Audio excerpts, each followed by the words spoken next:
सम्पूर्ण अध्ययनरत साथीहरुमा स्वागत छ।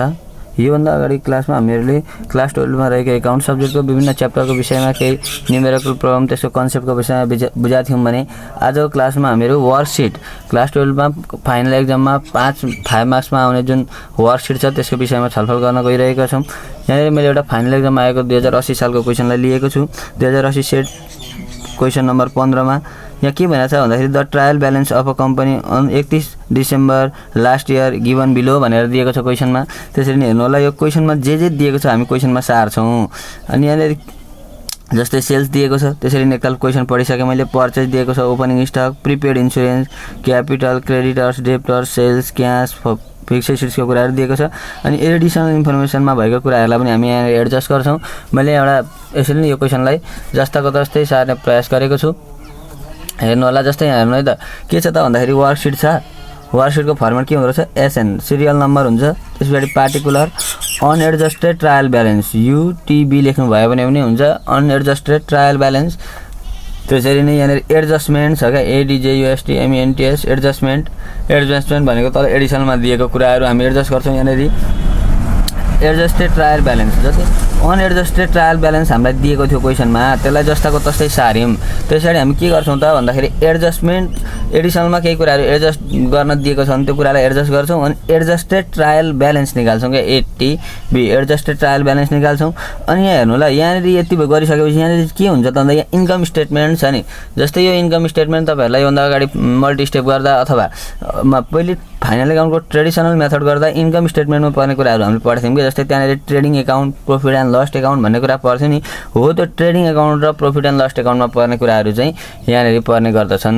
त्यसैले नै हेर्नु होला ब्यालेन्स सिटमा चाहिँ जस्तै अस्ति हामीले फाइनल एकाउन्टमा जुन कुरालाई ब्यालेन्स सिटमा राख्थ्यौं यहाँ पनि तिनै कुराहरुलाई हामी ब्यालेन्स सिटमा राख्छौं। जस्तै सेल्स भनेर दिएको छ, सेल्स भनेर दिएको छ कति हजार छ त सेल्स भनेर दिएको भन्दाखेरि सेल्स भनेर दिएको छ हो। सेल्स भनेर कति दिएको छ त भन्दाखेरि सेल्स भनेर जस्तै यहाँ क्रेडिटपट्टि 3,20,000 दियो। एडजस्टमेन्टमा त एडिसनलमा त यसको बारेमा केही पनि भनेको छैन। हेर्नु त यहाँ छ त दुईटा कुरा भनेको छ प्रिपेड इन्स्योरेन्स वाज एक्सपायर्ड र डिप्रिसिएसन अन फिक्स्ड एसेट भनेको छ। यति गरिहालौं। अनि यहाँ एडजस्टमेन्ट ट्रायल ब्यालेन्स छ नि हो। एडजस्टमेन्ट ट्रायल ब्यालेन्समा हामी यो 3,20,000 लाई फेरि क्रेडिटपट्टि एडजस्ट गर्छौं। हामीलाई सेल्स भनेर डेबिट क्रेडिटपट्टि दिएको थियो, यसलाई पनि एडजस्टमेन्ट ट्रायल ब्यालेन्समा लगाएर क्रेडिटमा राख्यौं। अब इन्कम स्टेटमेन्ट छ नि त हामीसँग हो। यो इन्कम स्टेटमेन्ट गर्दा चाहिँ के गर्छौं त भन्दाखेरि जस्तै सम्झिनु त हामीले पहिले ट्रेडिङ एकाउन्ट गर्दाखेरि सेल्सलाई क्रेडिटपट्टि राख्थ्यौं कि राख्दैन थियौं इन्कम स्टेटमेन्ट हो। त्यही भएर यहाँ प्रॉफिट एन्ड लस्ट र ट्रेडिङ एकाउन्टमा जाने कुरा यहाँ जान्छ भने यहाँ पनि क्रेडिटमा राख्छौं 3,20,000। यदि गर्दाखेरि हाम्रो सकियो। ब्यालेन्स सिटमा त सेल्स जाँदैन, सेल्स त अगाडि इन्कम स्टेटमेन्ट प्रॉफिट एन्ड लस्टमै जाने कुराहरु हो भनेपछि अब हेर्नु होला यसरी नै गर्दै जाउँ। जस्तै यहाँ तलतिर भन्दा पर्चेज भन्ने कुरा छ। पर्चेज हामीलाई डेबिटमा दिएको छ, डेबिटमा दिएको छ। एडजस्टमेन्टमा त हामीलाई सँग हुँदैन नि त, एडजस्टमेन्टमा हुन्छ छ त यसको बारेमा पर्चेज रिटर्नको कुराहरु छैन। जस्तै यहाँ गर्यौं। अब हेर्नु एडजस्टमेन्ट ट्रायल ब्यालेन्समा एडजस्ट गर्नु यसलाई 60,000 जस्ताको तस्तै डेबिटमा लेख्यौं। त्यसरी नै हेर्नु होला कति सजिलो सार्ने मात्र छ यो त हिसाब। इन्कम स्टेटमेन्टको पनि डेबिटमा, किनकि पर्चेज भन्ने कुरा ट्रेडिङको डेबिटमा जान्थ्यो नि त सम्झिनु भयो भने। ट्रेडिङको डेबिटमा जाने कुरा यहाँ पनि डेबिटमा आउँदो रहेछ। यहाँ डेबिटमा थियो, यसको एडजस्टेड ट्रायल ब्यालेन्समा डेबिटमा राख्यौं। इन्कम स्टेटमेन्टको पनि डेबिटमा राख्यौं। यति गर्दा यो पनि सकियो। त्यसरी हेर्नु ओपनिङ स्टक छ। ओपनिङ स्टक पनि हेर्नु, ओपनिङ स्टकको पनि कुरा एडजस्टेड ट्रायल ब्यालेन्समा सुरुमा डेबिटमा छ, डेबिटमै लेख्ने। यताबाट डेबिटमा गएको डेबिटमै लेख्ने। अनि के गर्ने हो त भन्दाखेरि जस्तै इन्कम स्टेटमेन्टमा पुग्यौं नि, इन्कम स्टेटमेन्टमा पनि यहाँ यताबाट डेबिटमा लेख्दैछौं, यहाँ पनि डेबिटमै लेख्ने 20,000। त्यसरी नै यहाँ पनि सक्यो। यसको पनि 3 ठाउँ एडजस्टमेन्ट गरी सक्यौं। अब हेर्नु प्रिपेड इन्स्योरेन्स भनेर 12,000 दिएको छ नि हो। यो 12,000 छ। अनि यहाँ हेर्नु त प्रिपेड इन्स्योरेन्स वाज एक्सपायर्ड भनेर दिएको छ क्या। यो prepaid insurance was expired, rent insurance expired भन्ने कुरा आइरहेको थियो। योभन्दा अगाडि तपाईले मैले मल्टी स्टेप पढाएको भिडियो हेर्नु भएको छ भने त्यहाँ प्रिपेड इन्स्योरेन्स वाज एक्सपायर्डलाई मैले अस्ति मल्टी स्टेप गर्दा अफिस एक्सपेन्सेसमा राखेको थिएँ एक ठाउँ। अनि तल लगेर ब्यालेन्स सिट गर्दा चाहिँ यो प्रिपेड इन्स्योरेन्स जुन छ त्यसबाट यसलाई घटाउनु पर्छ। जस्तै हेर्नु ल यो प्रिपेड इन्स्योरेन्स डेबिटतिर दिएको छ अनि डेबिटतिर दिएको छ। अनि हामी एडजस्ट गर्नु पर्यो नि त, एडिसनल दिएको कुरा त्यो एडजस्टमेन्टमा एन्ट्री गर्छौं हामी। भनेपछि प्रिपेड इन्स्योरेन्समा एक्सपायर छ भने घट्छ। त्यही भएर हामी के गर्छौं त भन्दाखेरि यसलाई डेबिटतिर दिएछ, यसलाई घटाउनको लागि हामी यहाँ क्रेडिटतिर यसलाई एडजस्ट गर्छौं। यो तलको एमाउन्टलाई कति हजार छ त भनेर क्वेशनमा हेरौं कति हजार रहेछ त एडजस्टमेन्ट भनेर। यहाँ हेर्नु त 8,000 छ कि छैन हेर्नु त यो क्वेशनमा 8,000 छ हो। यो 8,000 लाई त हामीले घटाउनु पर्ने छ नि त प्रिपेड इन्स्योरेन्सबाट। त्यही भएर हामी एडजस्टमेन्ट अघि प्रिपेड इन्सुरेन्स डेबिटतिर दिएको छ। अब यसलाई घटाउनको लागि हामी कहाँ राख्ने रहेछौँ त भन्दाखेरि क्रेडिटतिर राख्ने छौँ 8,000। अनि यो डेबिटमा यो 8,000 12मा 8 घटाउँदा 4,000 आयो नि, यसलाई यहाँनिर हामी एडजस्टमेन्ट ट्रायल ब्यालेन्समा डेबिटमा इन्ट्री गर्छौँ। अनि प्रिपेड इन्सुरेन्स भन्ने कुरा कहाँ जान्छ त भन्दाखेरि ब्यालेन्स सिटमा जान्थ्यो नि त प्रिपेड भन्ने कुरा। अब यो ब्यालेन्स सिटको डेबिट भनेको एसेट्स, क्रेडिट भनेको लायबिलिटी, एसेट्स र लायबिलिटी देख्दा पनि हुन्थ्यो। जस्तै 4,000 यो चाहिँ अलिकति बुझ्नु होला। जस्तै हेर्नु प्रिपेड इन्सुरेन्स भनेर हामीलाई क्वेसनमा दिएको थियो।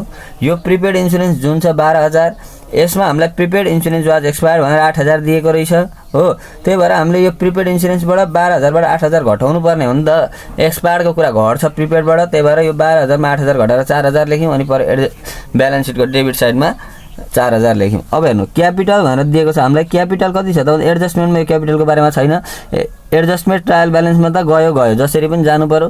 क्रेडिटपट्टि 1,50,000। अब हेर्नु यो क्यापिटल सेयर क्यापिटल हाम्रो कहाँ जान्थ्यो त भन्दाखेरि ब्यालेन्स सिटको लायबिलिटी साइडमा जान्थ्यो नि त। त्यही भएर हामी लेखिहाल्छौँ। हेर्नु होला 1,50,000 1,50,000 हो। 1,50,000 लेख्यौँ। अब हेर्नु होला 1,50,000 लेख्यौँ हामीले।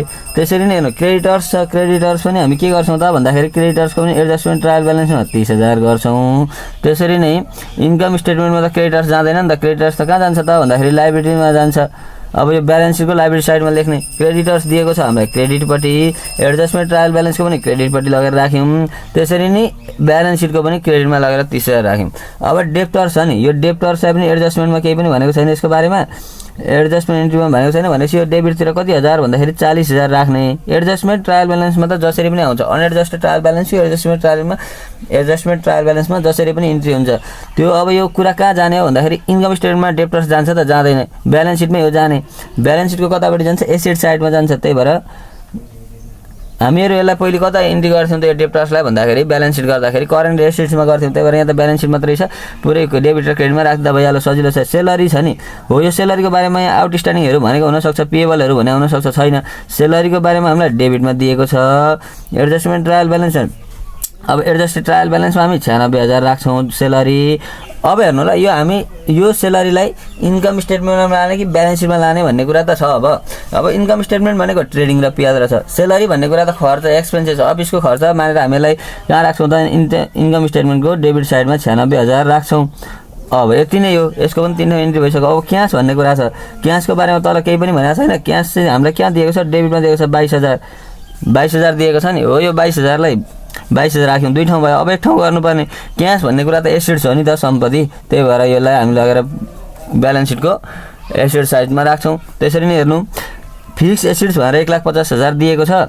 यो फिक्स एसेट्समा चाहिँ हेर्नु त यो तल हामीलाई डिप्रिसिएसन अन फिक्स एसेट्स भनेर एडिसनलमा दिएको छ। अब यसरी दिएको कुरालाई चाहिँ हामी नोट गरिराख्नुपर्छ। हेर्नु depreciation charge on fix assets भनेर 12,000 दिएको छ नि। अब यो डिप्रिसिएसन भनेको त फिक्स एसेट्सबाट घट्ने कुरा हो नि त। यहाँनिर डेबिट दिएपछि हामीलाई यहाँनिर केमा राख्नुपर्दछ क्रेडिटमा 12,000 राख्छौँ। अब हेर्नु होला यो 1,50,000मा 12,000 घटाउँदाखेरि कति आउँछ त भन्दाखेरि 1,38,000 आउँछ। यो 1,38,000 कसरी आयो त भन्दाखेरि यहाँ डेबिटमा 1,50,000 फिक्स एसेट दिएको थियो हामीलाई। अनि एडिसनलमा डिप्रिसिएसन दिएको छ। यो एडिसनलको डिप्रिसिएसन 1,50,000 घटाउनको लागि हामीले क्रेडिटमा राख्यौँ। अब हेर्नु होला अब यसलाई कहाँ राख्ने त भन्दाखेरि 1,38,000 भनेर यहाँनिर हामी डेबिटमा राख्छौँ भनेको ब्यालेन्स सिटको त डेबिटमा जान्छ नि त फिक्स एसेट। अब हामी एडिसनलमा पुग्यौँ। हामीले माथि दिएको कुराहरू सम्पूर्ण एडजस्ट गरिसक्यौँ। यति नै हो। वर्कसिट 5 मार्क्समा आउँछ, सजिलो पनि छ। अब हेर्नु प्रिपेड इन्सुरेन्स वाज एक्सपायर्ड भनेर यहाँनिर हामीले हेर्नु त अघि 8,000 गरे हो कि होइन हो। यो एडजस्टमेन्ट जुन छ नि यसलाई चाहिँ जहिले पनि बराबर लाउनुपर्छ। अब तल हामी एडजस्टमेन्ट जुन एडिसनलको इन्ट्री गर्छौँ त्यतिखेर यो 2टा पोइन्टमा जाँदैन।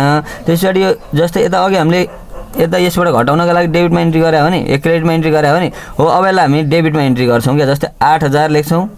अनि अघि अर्को पनि क्रेडिटमा गराएको छ कि छैन, यसलाई पनि हामी के गर्छौँ त भन्दा 12,000लाई क्रेडिटमा गर्छौँ। अब हेर्नु प्रिपेड इन्सुरेन्स वाज एक्सपायर्ड भन्ने कुरा कहाँ जान्छ त भन्दाखेरि हाम्रो प्रिपेड इन्सुरेन्स वाज एक्सपायर्ड भन्ने कुरा कहाँ जान्छ त भन्दाखेरि यहाँ हेर्नु ल यो अहिले हाम्रो डेबिटतिर आयो नि। अब यसलाई पनि हामी डेबिटमा राख्छौँ क्या। अघि चाहिँ घटाउनको लागि हामीले क्रेडिटमा राखेका थियौँ। अब सम्पूर्ण कुराहरूलाई हामी यहाँनिर राख्छौँ। अब हेर्नु यो एडजस्टेड ट्रायल ब्यालेन्समा त आयो डेबिटतिर भनेको यो जस्तै प्रिपेड इन्सुरेन्स वाज एक्सपायर्ड भन्ने कुरा अस्ति हामीले अगाडिको च्याप्टरहरू गर्दा हामी अफिस एक्सपेन्सेसमा राखेका थियौँ हो। त्यही भएर यो डेबिटमा जान्छ नि त PL profit and loss account गर्दा डेबिटमा एन्ट्री हुने कुरा हुनु कि हैन भन्नु त यो prepaid insurance was expired PL को डेबिटमा अनि depreciation on fix assets PL को डेबिटमा त्यही भएर यहाँ पनि डेबिटमै आयो अब यहाँ इन्कम स्टेटमेन्टमा जान्छ कि ब्यालेन्स सिटमा जान्छ भन्ने कुरा छ नि त जस्तै यहाँ रिटेन अर्निङ हुन्थ्यो यो क्वेसनमा रिटेन अर्निङमा जाने केही पनि कुरा दिएको थिएन त्यही भएर मैले यो 10 कोलम मात्रै बनाएँ रिटेन अर्निङ दिएको भए 12 कोलम हुन्थ्यो जस्तै यहाँ हेर्नु होला यहाँनिर गर्दाखेरि हाम्रो यहाँ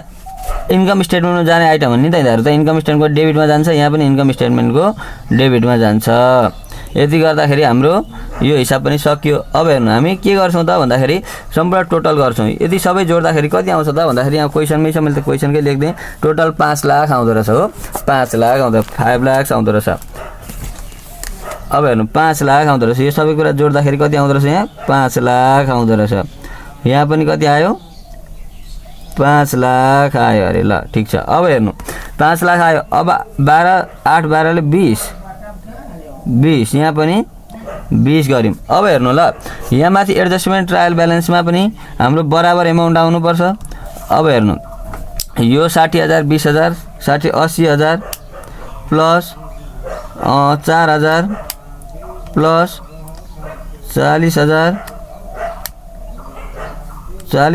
प्लस 96000 प्लस 22000 प्लस 1,38,000 प्लस 20,000 गर्दाखेरि हाम्रो आउँछ कति आउँछ त भन्दाखेरि पक्नु है त यो जोडिहालौँ म जोड्दैछु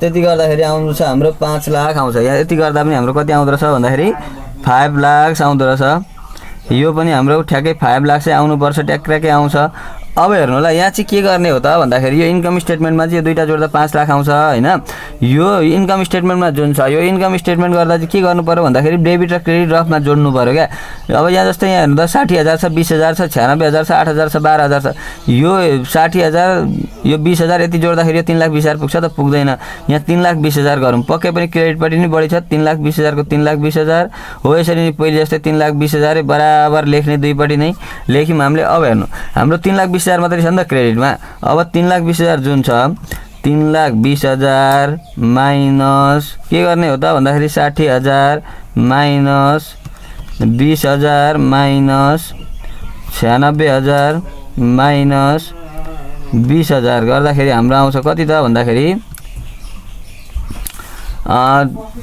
60,000 हैन अनि कति हजार छ त भन्दाखेरि 20,000 20,000 96,000 8,000 12,000 गर्दाखेरि हाम्रो घटाउँदाखेरि कति आउँछ त भन्दाखेरि यति घटाउँदाखेरि हाम्रो यहाँनिर 24,000 आउँदो रहेछ हेर्नु ल यो 24,000 यतापट्टि त यो जोड्दाखेरि 24,000 पुगेन नि त अब मात्रै पुग्छ यसलाई हामी के भन्छौँ नेट प्रॉफिट भन्छौँ नेट प्रॉफिट भन्छौँ यो कसरी निकाल्यौँ इन्कम स्टेटमेन्टको क्रेडिटको जोड्यौँ 3,20,000 लेख्यौँ अनि डेबिटको सबै कुराहरू झोडाउँदाखेरि जति आयो त्यसलाई हामीले के गर्यौँ त भन्दाखेरि नेट इन्कम भनेर लेख्यौँ अब यो नेट इन्कम हामीसँग रिटेन अर्निङ भन्ने एकाउन्ट थियो भने हामी त्यो रिटेन अर्निङ एकाउन्टमा एडजस्ट गर्थ्यौँ अहिले छैन त्यही भएर हामी के गर्छौँ त यसलाई यो 24,000 जुन चाहिँ अहिले भर्खर निकालेको इन्कम स्टेटमेन्टमा डेबिट साइडमा यसलाई हामी लगेर लायबिलिटीमा लाग्छौँ किनभने हामी रिजर्भमा लगेर राख्थ्यौँ क्या नेट इन्कमहरूको कुरा पहिले गर्दाखेरि याद गर्नुभयो भने पहिले ब्यालेन्स सिट गर्दाखेरि हामी रिजर्भमा राख्थ्यौँ त्यही भएर हामी यसलाई यहाँनिर एडजस्ट गऱ्यौँ अब यो जोड्दाखेरि बराबर आउनुपर्छ हेर्नु आउँछ कि आउँदैन जोडी हेरौँ ल 4,000 44,000 प्लस 22,000 प्लस 1,38,000 भनेपछि 2,04,000 आउँदो रहेछ यहाँनिर 2,04,000 आउनु पर्यो अब अर्को पनि हाम्रो यहाँनिर यो जोड्ने हो भने कति आउँछ त भन्दाखेरि 1,50,000 प्लस 30,000 प्लस 24,000 गर्दाखेरि हाम्रो ट्याक्राके 2,04,000 आयो हेर्नु ब्यालेन्स सिटको पनि बराबर आयो यता यहाँनिर अरू इन्कम स्टेटमेन्टमा हामीले क्रेडिटको जोड्यौँ डेबिटमा घटाउँदाखेरि 24,000 आयो यसरी नै यो वर्कसिट पनि 5मा आयो सजिलो छ अलिकति फर्मेट चाहिँ लामो जस्तो देखिन्छ तर सजिलो छ हेर्नु एउटा हिसाब गरेपछि सम्पूर्ण तपाईहरुलाई आउनेछ भन्दै आजको क्लासलाई मैले यही समाप्त गरेँ यस च्यानललाई सब्स्क्राइब गरी नजिकै रहेको बेल आइकन दबाइदिनु